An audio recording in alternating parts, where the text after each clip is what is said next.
Hi, welcome to Game Creation, and this week we're still going to be looking at responsiveness, which the thumbnails last week would give away that it's /10, because I want to do 2 weeks on this, but something that was discussed in the comments, but I think the author of this extension is the ultimate full screen object. It only runs on Windows, which instantly kind of switches off a lot of people to extensions sometimes, but actually this is quite an exception because I wouldn't necessarily want something that portrays itself as able to deal with multiple monitors. It's not going to be able to deal with mobile phones and other devices. So if it was on the HTML5 platform or iOS or Android, you'd expect it to have to deal with mobile phones. Yet if it's Windows only, there aren't any mobile phones with Windows. So we're talking about a big enough screen. Again, I would always probably focus on the Steam Deck size, even though Steam Deck doesn't have Windows, or that you can put Windows on it. But I would say that would be the smallest, and I think it's a 720p monitor. So that's the kind of region we're looking at. I've never used this object before, so this is going to be my experience being a complete novice. So what I've done is I've opened up the very first or the very end of the JRPG projects, so you can see it hasn't got any of the improvements we've done, because I don't want the stuff that we did day 3 last week to interfere with this object. So we're pretending that we haven't done last week at all, so we can give this object this extension a bit of a swing. So I have not got it installed at all. So to install extension, just click Manager, and then type in what it is, and there we go. And then we've got a link to site. Oh, that's very cool.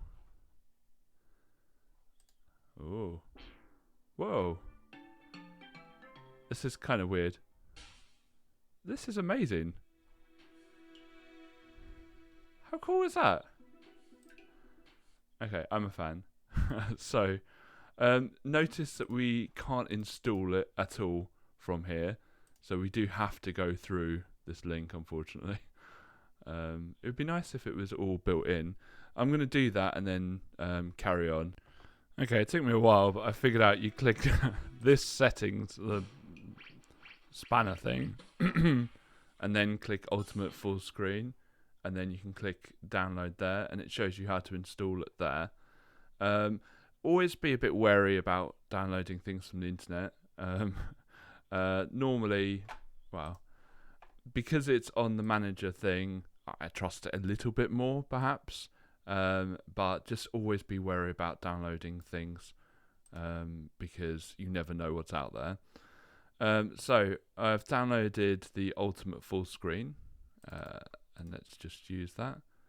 It says about the Ultimate Full Screen stuff. That's cool. Okay, now it did come with an example, but I'm going to try and do it without using the example, because, it might be funnier. I don't know. Let's see how easy it is. So start a frame. So we've got go full screen, go windowed, and then automatic adjustments. Okay, so there doesn't seem to be that much, so I can click go full screen at the start of frame. Oh, wow. Okay. So it does have letterboxes, which I believe you can change the color of, which we talked about before. If you click on the frame, you can click the background color to black. And so it will be, oh no, it won't be the black. It's not the background, is it? It's in the actual thing itself. It's the border color. My bad. And there we are. Got nice black borders. And actually, this is quite nice. Let's have a look and see what else we can do. So automatic adjustments, set full screen type. So do you want best fit, best pixel perfect fit, integer scale? Now that's interesting. So if I click that, what it will do is I can't be bothered to do the maths, but say our application is 100 by 100, right? And you've got a screen that's 350 tall, right? instead of stretching it to 350 tool, 350 isn't in the 100 times table, right? So it can do 200, and that will fit really nicely. It will just double all the pixels. Or it can fit 300, and that's nice because it just times all the pixels by 3. But when you times them by 3.5, it looks really ugly, and you end up with having to do anti-aliasing or all sorts of horrible things, right? So with this, it's like, well, I'm gonna pick a really nice integer only. Integer just means whole number, right? I'm gonna pick an integer only scaling factor, and so you end up with really nice looking graphics because they've been multiplied by a whole number, rather than having to kind of guess what the color is between pixels, right? So that's a really nice solution. I like that. And you can set game scale. Okay, so let's set game scale to 2. Oh, wow. That's really zoomed in. Okay, interesting. 0.5. Set game scale to 0.5. Okay, so you can set it manually from where you've ended up. So if I delete that second one, and I say, oh, I just want it to be doubled. So I want all the graphics to be doubled. Interesting. Okay. Don't fully understand what that does. But that's really nice to be able to have it just automatically do pixel perfect. Best Fit will just, well, we can go through them. I think Best Fit will just make it as big as possible, but keeping the resolution. So keeping the ratio between the width and the height, right? So it doesn't get stretched. I wonder if it does have a mode to get stretched. So we've done 1. 2 is 1:1. So it's 1:1. It's just going to be the default, right? So that's good that you can switch that back. So if you want it pixel perfect for one scene and then you want to switch it back, you can. That's good. Match width. So 3 is match width. So whatever the width is. Interesting. So it will cut off the top and bottom. It will just scale to match the width regardless. And there are some instances you'd want that. If it wasn't important what's at the top and bottom, if all your UI elements were in the middle, that might be quite good. And then match height. It's just the default because it's the height that's restricting it from growing. It does look like there's extra stuff here. Oh, okay. 5 is manual settings. So if we pick 5, we can then go into manual adjustments, I imagine, and you can just have full control.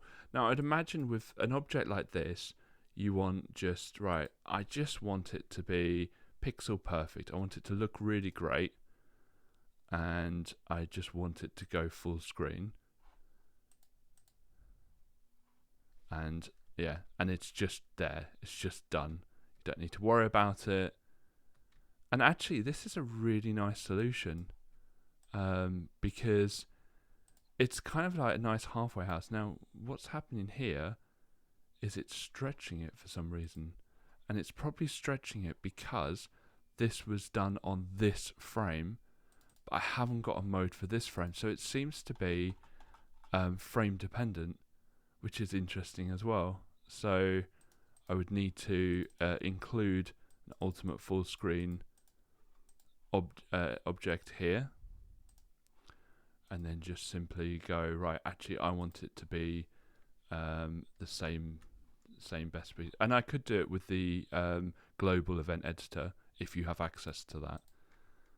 And so now if I'm walking about and I get into a battle, you can see that it's interesting that they haven't got the transitions. Now I wonder if I remove it from each of the, if I get rid of it on the frames, I wonder if I do it as global, whether it still keeps the transitions. It's common for objects like this not to be able to do literally everything. I can't remember. Can I import a? Here we are. Import an object. Yeah. Okay.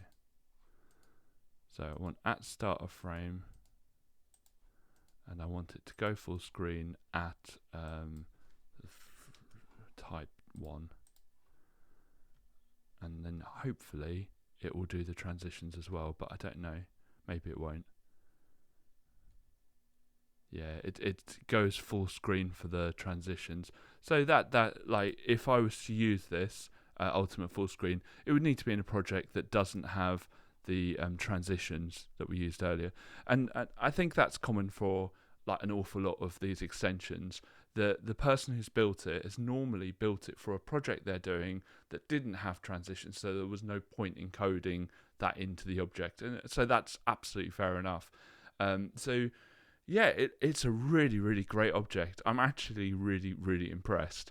I didn't think Clickteam had anything capable of keeping the integer scale. I would have assumed you'd have to work all that maths out for yourself. And it's not impossible to do yourself. Without this object, you could still do that. But it would just be an absolute pain. Here, you just literally drag this object in and then click a few buttons, and it's all done, ready to go. And most people don't use transitions, so that's kind of like a bit of a fringe example. In fact, this is the first time I've ever used transitions myself. So it's a great object, so I would heavily recommend it. And the guy who's made it obviously has talent. Looking at his website, wow, that is amazing. So yeah, really, really glad I did this video. We're not going to use it for our project because there's a lot more I want to go down for how you make it responsive. There's some really great questions you guys have come up with.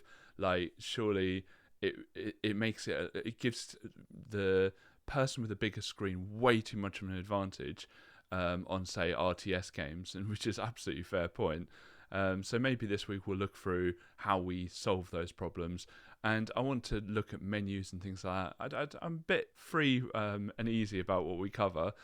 If you've got anything you want me to cover this week, next week, or in the future, let me know. This fortnight has been all down to people suggesting it. So keep your suggestions coming in.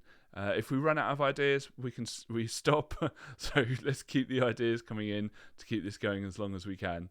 Anyway, thank you very much. If you like this video, click like. If you want to see more from us, click subscribe, and I'll see you tomorrow.